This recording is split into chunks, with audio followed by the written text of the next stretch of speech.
Uma vlogs and stories. Hi అండి అందరికీ, అందరు ఎలా ఉన్నారు? ఈ వీడియో మాత్రం చంద్రగ్రహణం అయిపోయిన తెల్లవారుజాముననే, ఇంకా అంటే పూజ స్టార్ట్ చేసే వరకు లేట్ అయింది. ఆ రోజు ఎట్లా పూజ చేసుకునేది ఉంది కాబట్టి కొంచెం ఫాస్ట్గానే లేచిన 5:30కి ఇట్లా లేచి ఇంకా పొద్దుగాలని ఇల్లు ఊడ్చుకొని బండలు తుడుచుకున్న. బయట మాత్రం పని అమ్మమ్మనే చేసింది. ఇవి మాత్రం పూజ సామాను క్లీన్ చేసుకున్నవి, ఇంకా తోమేటివి ఉన్నాయి, ఇంకా అన్నీ అయిపోలేదు. తోమినవి చూపిస్తున్నాను.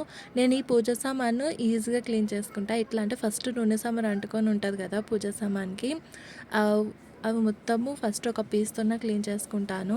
ఆ తర్వాత ఒక గిన్నెలో ఇన్ని వాటర్ పోసి ఒక 4-5 నిమ్మకాయలు ఇంత చింతపండు వేసి వాటిని బాగా మరలేస్తాను.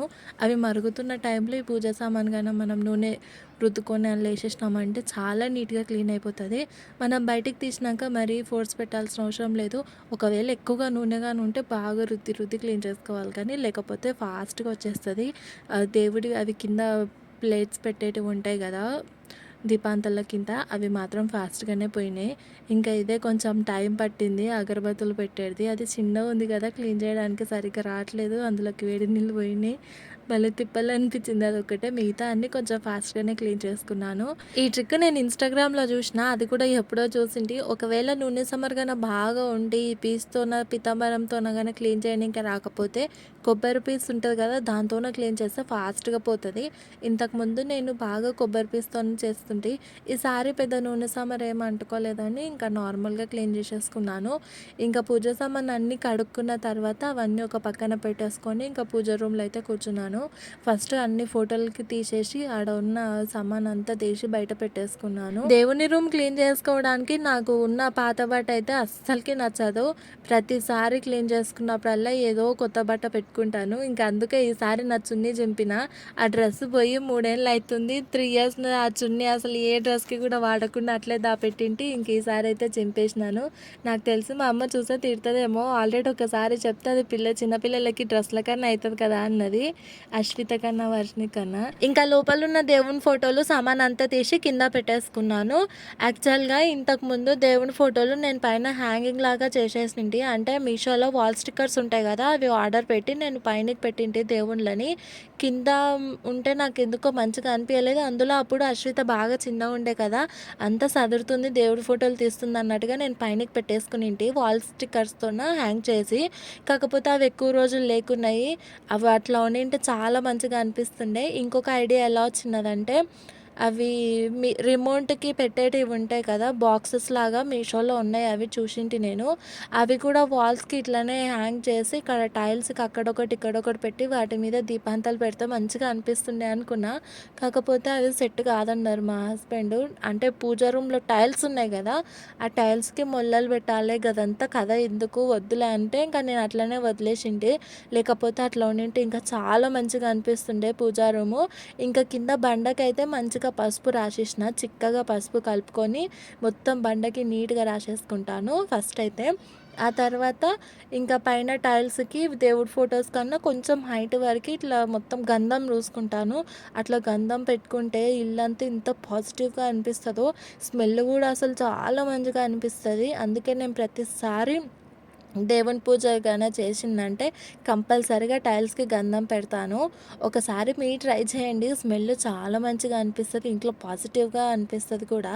ఇంకా అట్లా గంధము 3 సైడ్లు అట్లా రూసేసిన తర్వాత ఇంకా ఓము, త్రిశూలము, స్వస్తిక్ ఈ 3 గీసి వాటికి కూడా మంచిగా బొట్లు పెట్టుకుంటాను. ఇంతకుముందు ఒకసారి ఇట్లనే చేస్తే మా హస్బెండ్ బాగా మెచ్చుకున్నాడు. అంటే ఇంట్లో కూడా మంచిగా స్మెల్ వచ్చి పాజిటివ్గా అనిపించింది అన్నట్టుగా అన్నాడు. ఇంకా అప్పటి నుంచి నేను పూజ చేసినప్పుడల్లా ఇట్లా గంధం రాయడము, స్వస్తిక్, త్రిశూలము పెట్టడము గట్లా బాగా అలవాటు అయిపోయింది. దేవుని ఫోటోలు కడగాలంటే ఫస్ట్ అయితే నేను నార్మల్ క్లాత్తోన మొత్తం దుమ్ము గట్లా ఏమైనా ఉంటే అంతా క్లీన్ చేసేసుకుంటాను. ఆ తర్వాత ఇంకా వెట్ క్లాత్తోన దేవుడి ఫోటోలు కడుక్కుంటా. ఈ పూజ అసలు నేను అనుకోనే లేదు అమ్మవారి ఫోటో ఇంత కరెక్ట్ టైంకి వస్తుందని. వారాహి అమ్మవారిది నేను ఆన్లైన్లో బుక్ చేసుకున్న ఫోటో ఫ్రేమ్ కరెక్ట్ టైంకి వచ్చింది. అసలు చాలా హ్యాపీగా అనిపించింది నాకు. ఇంతకుముందు అమ్మ వాళ్ళ ఇంటికి వెళ్ళినప్పుడు ఒకసారి వడిబియ్యం పోసింది అమ్మవారికి అని చెప్పింటిని కదా, అప్పుడు మొక్కుకున్నాను నాకు మంచిగా కావాలి తల్లి అని. ఇంకా మంచిగా ఒక కోరిక మొక్కుకున్నాను గట్టిగానే. ఇంకా అప్పుడే అనిపించింది అమ్మవారి ఫోటో కూడా ఇంట్లో పెట్టుకుంటే బాగుంటుంది అన్నట్టుగా. ఇంకా ఇన్ని రోజులకు తీరినదనమాట. ఆన్లైన్లోనే బుక్ చేసుకున్నాను. నాకు అది 110 ఏమో పడింది కాస్ట్, క్యాష్ ఆన్ డెలివరీకి. ఆన్లైన్ పేమెంట్కి 90 రూపీస్ ఏమో ఉండినది. కాకపోతే ఫ్రేమ్ చాలా చిన్నగా వచ్చింది, ఫోన్లో చూస్తే అట్లా అనిపించలేదు. ఇంకా దేవుని గుడిలో మొత్తం ఆడికి ఇట్లా పని కంప్లీట్ చేసుకున్న తర్వాత మళ్ళీ ఇంకా డోర్లకి కూడా ఓము, స్వస్తిక్, త్రిశూలము ఈ 3 గీసిన. ఇవి నేను యూట్యూబ్లోనే చూసినంటి. చాలామంది ఇట్లనే డోర్లకి, మెయిన్ డోర్లకి పెట్టుకుంటారు కదా, అట్లా ఎప్పటి నుంచో అనుకుంటే ఇంకా ఈసారి కుదిరింది. ఈ పూలు మాత్రం మా ఇంటి పక్కన ఉన్న పెద్దమ్మ వాళ్ళ ఇంటి దగ్గర తీసుకొచ్చుకున్నాను. ఆ పెద్దమ్మని ముందే అడిగింటి ఎప్పుడైనా ఇట్లా సడన్గా అవసరం వస్తుందని, ఎప్పుడైనా కావాలంటే తీసుకుంటా చూడంటే, సరే నీకు నెక్స్ట్ ఇష్టం వచ్చినప్పుడుగా తీసుకో అని చెప్పింది.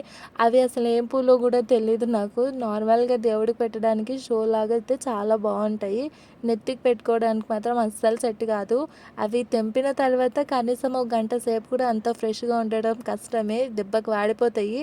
ఇంకా కడుక్కున్న దేవుని సామాన్ అంతా అక్కడ పెట్టేసుకొని దేవుడికి ఇంకా పూలు అయితే పెడుతున్నాను. ఇంటి దగ్గర ఒక పూల మొక్క ఉండడం బెస్ట్ అనిపిస్తుంది నాకు ప్రతిసారి పూజ చేసినప్పుడల్లా. ఎందుకంటే ఇట్లా పూజలు చేస్తున్నప్పుడు కంపల్సరీగా మనకు పూలు పెట్టాలనిపిస్తుంది కదా. కానీ మా ఇంటి దగ్గర ఒక్క పూల చెట్టు కూడా లేదు. కనకాంబరాలు ఒక 10 గల్లేమో ఉంటే అవి కాడికి తెంపుకొచ్చుకుని పెట్టుకున్నాను, కానీ ఇవి పెడుతుంటే అవి మర్చిపోయాయి. ఇంతకు ముందుగానే నాకు దేవుడికి పూలు పెట్టాలనిపిస్తే కానీ అమ్మమ్మని అడిగితే మా ఇంటి ముందరనే ఆంజనేయ స్వామి గుడి ఉంటుందని చెప్పింది కదా, ఆడికి వెళ్ళి చెట్లకి అమ్మమ్మ తెంపుకొస్తుండే. కానీ ఈసారి ఇంకా నేనే అడగలేదు, బాగా గట్టి ఎండ కొడుతుంది ఎందుకురా ఇంకా బయటికి అన్నట్టుగా పక్కనే ఇంకా పెద్దమ్మ చెప్పింది కదా అన్నట్టుగా తెచ్చుకున్నాను. ఇంకా ఇప్పుడైతే ఒత్తులు చేసుకుంటున్నా. పూజ గురించి మాత్రం నాకు మరీ అంతగానం అయితే తెలియదు, నాకు తెలిసిన కాడికి నేను చేసుకుంటా. మా ఆయన వాళ్ళకి మాత్రం వాయబో ఫుల్గా తెలుసు. వాళ్ళ ముందర నాకు పూజ చేయాలంటేనే భయం అవుతుంది. మా తాత ఇంకా చాలా స్ట్రిక్ట్ దేవునితోన, ఎందుకంటే వాళ్ళు ఎన్నో ఇయర్స్ నుంచి మాలేస్తున్నారు. మా తాత ఇప్పటికీ 20 సంవత్సరాల నుంచేమో మాలేస్తున్నాడు. మా ఆయన 17 ఇయర్స్ ఏమో అయ్యింది మాలయ్యబట్టి.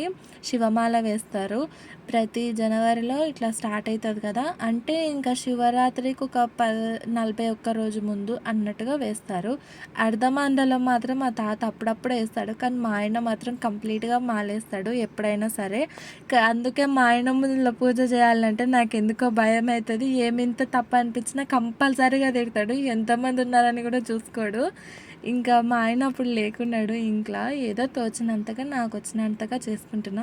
ఈ మధ్య నేను ఎందుకో పూజారిని అవుతున్నా అనిపిస్తుంది, పూజలు బాగా చేయాలనిపిస్తుంది నాకు. దీపాంతలలో ఒత్తి పెట్టాలంటే కంపల్సరీగా 2 ఒత్తులు కలుపుకొని పెట్టాలంట కదా, ఇన్ని రోజులు తెలియదు నాకు కూడా. మొన్నసారి మా హస్బెండ్తో నా తిట్లో తిన్నా, అప్పటి నుంచే తెలిసింది నాకు. ప్రతిసారి నేను ఒక ఒత్తే పెడుతుంటే అట్లా పెట్టొద్దు 2 చేయాలి అని చెప్పిండు.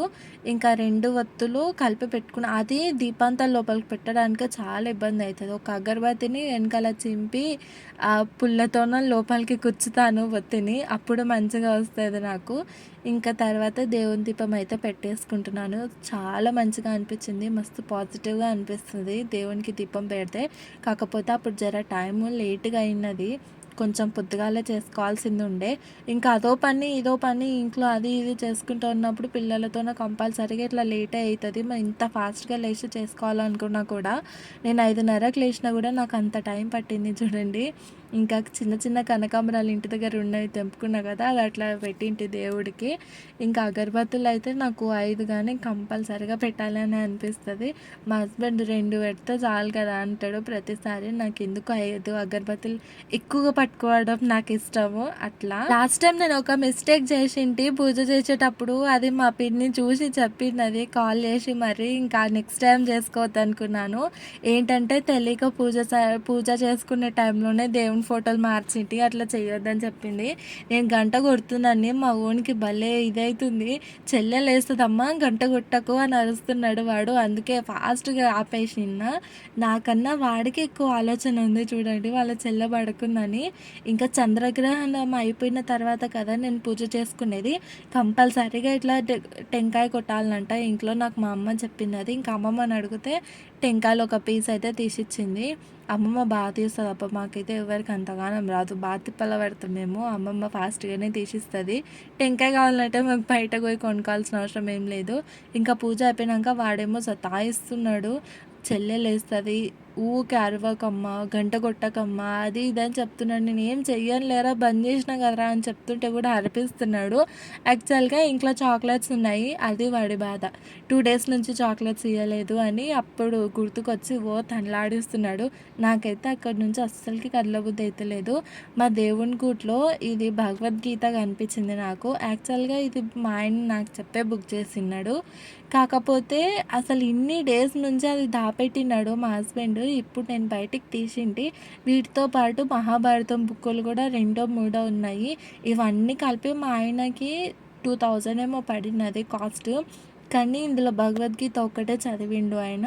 150 pages ఏమో చదివింటాడు. నాకు ఇప్పటి నుంచి ఎందుకో రోజు భగవద్గీత చదవాలి అనిపిస్తుంది. కొన్ని సిచ్యువేషన్స్ని బట్టి చూసుకుంటే కొంచెం మనకు మనం మారడం అన్న బెస్ట్ అబ్బా. ఇంకా ఏదో ఆలోచన వచ్చింది, కంపల్సరీగా చదవాలి రోజుకి ఒక్కటన్నా అన్నట్టుగా ఛాలెంజ్ లాగా తీసుకుంటున్నాను. డే మార్నింగ్ నుంచి ఎండింగ్ వరకు ఎప్పుడైనా సరే ఒక్క పేజ్ అయినా కంప్లీట్గా చదవాలి అనుకుంటున్నాను. కానీ ఈ బుక్ చదివిన వాళ్ళలో ఎంతో పాజిటివ్ ఎనర్జీ ఉంటుందంట కదా. నాకు మా ఆయనను చూస్తేనే తెలిసింది. ఆయనలో మస్తు మార్పు చూసిన నేను. ఇంకా నా పూజ అయిపోయిన తర్వాత జరసేపు ఇట్లా ఒరుగుదాం అబ్బా అనుకునే టైంకి నా బిడ్డ చూడండి ఎంత పెంట చేసి పెట్టింది. ఆ గాజులు కూడా తీసేస్తుంది. అసలు ఈ పాపకి ఎక్కడ ఉన్న ఏ సామాను ఉన్నా మొత్తం సదిరి కింద వాడేస్తేనే దానికి మనసు చాలా సాటిస్ఫాక్షన్ అవుతుంది. నా గాజులు తీసుకొని ఆమె వేసుకుంటుంది చూడండి.